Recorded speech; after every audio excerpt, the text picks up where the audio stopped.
All right, guys, I'm pretty sure I touched on this in the last video, but we'll go over it one more time. This is for my auxiliary valve, and this is a spool end cover. What this does is there is a spring housed inside of this, and when you push down on that spool, it loads the spring against the bottom of the cap. When you pull up on the spool, it loads the spring against the valve body. We blew the bottom out of this because it is so corroded. We went all over the internet looking for a new spool cover, and we found this one. As you can see, that one is a lot taller than this one, but we were going to remedy that with 2 brass washers. Just drop them inside there, and that would have made up the difference. And it did work. The only thing is, the spacing on the screw holes is better than a half a hole off. I'm not sure if you can see that, but yeah, that's about a half a hole off. Till I drill that out, there won't be a whole lot of material out there on the edges, so I'm afraid that'll just bust off. So we're gonna scrap this idea. I went ahead and got a piece of flat steel. We drilled a 7/8 hole in the middle of it somewhere. We drew a line through it and then drilled 2 screw holes so we could screw that onto the bottom of the valve. So let's go take a look at that right now. It's a little dark over here, but I think you'll be able to see it. Let me tap the screen. Yeah, you can see that. So there's my 7/8 hole. The spring is sticking through it. Here are my 2 screw holes. This is already mounted. The next thing we did was we ordered a piece of DOM mild steel tube that is 7/8 ID, 1.1 OD, which gave me enough room to clear the spring, and that's that piece right there. I've already cut it to length, and you know, we're going to center that up on the spring, and we still have plenty of room to get these screws in and out.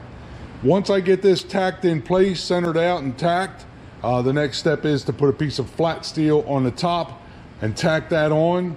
Once we get that tacked on, then we will grind that to the circumference of the nipple. So we got a few things to do here, and we are going to get started on it. All right, there's my valve assembly. There's my spool spring. We're going to put 1 brass washer on top of there, and we're going to reach over here, grab this lid, put that up there. I'm trying to keep you all in frame here. A little while ago I was filming and you were out of frame.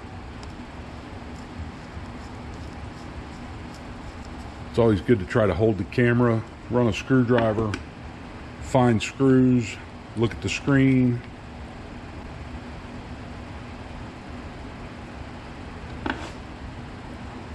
So far, I think you're still in frame here. Let me get you centered out. All right, so now I'm going to throw the camera down onto the workbench. Wham! And we're going to tighten these up, and I'll see if I have any slack. You know, for everybody that's living off the government, you're going to be in trouble one day because you don't know how to do shit. A redneck, we're going to be able to survive because all we need is a piece of tube, some paper towels, and we are in business. Yeah, this thing, let me see if I can get you. Shoot. I don't think I can depress it with my fingers, but I know we can push it down on here. And I know I ain't going to be able to pull it out without the use of this pedal. So our next step is to mount this onto the bracket. Man, I don't care if it doesn't look like it's factory. It looks a sight better than that, and it works a sight better than that.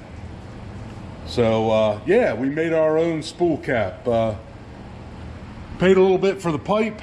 This was $30 for 1 foot of, and it's DOM, drawn over mandrel. That way you're guaranteed your ID and your OD. It's not like EMP, electrically, metallically, I forget what that stands for, but this is not welded pipe.